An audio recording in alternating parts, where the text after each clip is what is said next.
मुंबई से कोलकाता जाने वाली रात की ट्रेन। साल 1952। सब कुछ सामान्य लग रहा था। यात्री गहरी नींद में थे। कुछ लोग खिड़की से बाहर देख रहे थे। ट्रेन अपनी पूरी रफ्तार से पटरी पर दौड़ रही थी, लेकिन फिर हुआ कुछ ऐसा जो आज तक कोई नहीं समझ पाया। रात के 2 बजे ट्रेन एक सुनसान स्टेशन पर रुकी। स्टेशन का नाम किसी को याद नहीं। कुछ यात्रियों ने इधर उधर देखा, लेकिन स्टेशन पर कोई नहीं था। कोई इंसान नहीं, कोई कर्मचारी नहीं, बस दूर जलती पीली रोशनी और गहरी खामोशी। जैसे ही ट्रेन ने फिर से रफ्तार पकड़ी, अगले स्टेशन पर कुछ और यात्री चढ़ने के लिए तैयार थे। स्टेशन मास्टर प्लेटफार्म पर खड़ा था, लेकिन जब ट्रेन के आने का समय हुआ तो कुछ भी नहीं आया।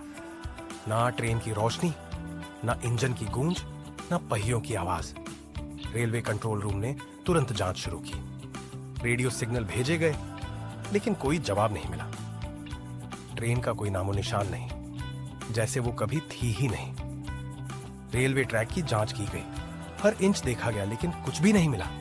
कोई सुराग नहीं, कोई टूटी हुई पटरी नहीं, कोई दुर्घटना के निशान नहीं। ट्रेन बस गायब हो गई थी। 300 से ज्यादा लोग ट्रेन में सवार थे।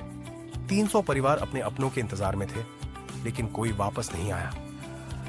समय बीतता गया। सरकार ने जांच आयोग बैठाया। मीडिया में इस घटना को दबा दिया गया, लेकिन कुछ सवाल हमेशा जिंदा रहे। कुछ वर्षों बाद एक वृद्ध व्यक्ति अचानक रेलवे ऑफिस पहुंचा।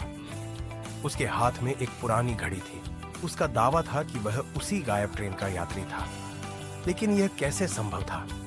रेलवे अधिकारियों ने उससे पूछताछ की। उस व्यक्ति ने बताया कि ट्रेन अचानक अंधेरे में डूब गई। चारों ओर सिर्फ कोहरा था।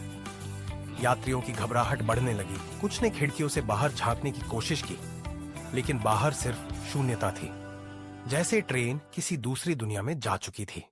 वृद्ध ने कहा कि ट्रेन कुछ घंटों के लिए रुकी, फिर अचानक तेज रोशनी हुई और वह बेहोश हो गया। जब उसने आंखें खोली तो वह किसी सुनसान खेत में था। कोई ट्रेन नहीं, कोई यात्री नहीं, सिर्फ वही अकेला। रेलवे अधिकारियों ने जब उस घड़ी की जांच की तो वह उसी ट्रेन में चल रहे एक यात्री की निकली जो लापता था। लेकिन घड़ी नई जैसी लग रही थी।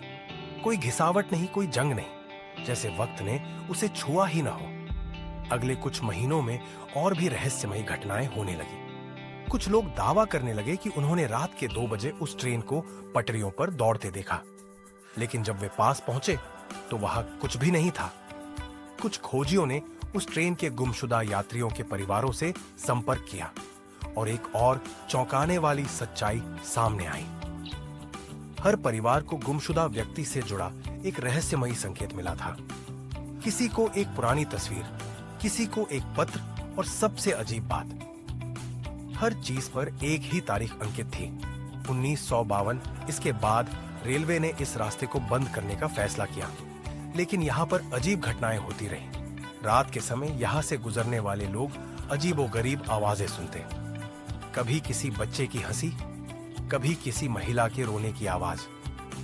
कभी कभी घने कोहरे के बीच उन्हें एक ट्रेन गुजरती दिखती, लेकिन जैसे ही वे पास जाते ट्रेन गायब हो जाती। एक पत्रकार इस रहस्य की तह तक जाने की कोशिश में वहां गया। उसने पुरानी फाइलों की जांच की, गवाहों के बयान लिए, और फिर उस रात के 2 बजे वह ट्रेन में चढ़ गया।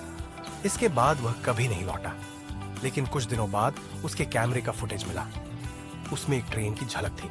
यात्री असमंजस में थे और खिड़कियों के बाहर सिर्फ काला अंधेरा था, जैसे वे किसी और समय में प्रवेश कर रहे थे। फुटेज का आखिरी दृश्य था ट्रेन के दरवाजे पर खड़ा एक साया जो धीरे धीरे पत्रकार की तरफ बढ़ रहा था। आज भी कुछ लोगों का दावा है कि जब आप उसी रास्ते से गुजरते हैं, रात के 2 बजे तो दूर कहीं ट्रेन की सीटी सुनाई देती है, लेकिन जब आप देखने जाते हैं तो वहां कुछ नहीं होता। क्या ट्रेन सच में गायब हो गई, या फिर ये किसी भयानक रहस्य का हिस्सा है? एक ऐसा रहस्य जिसका जवाब किसी के पास नहीं।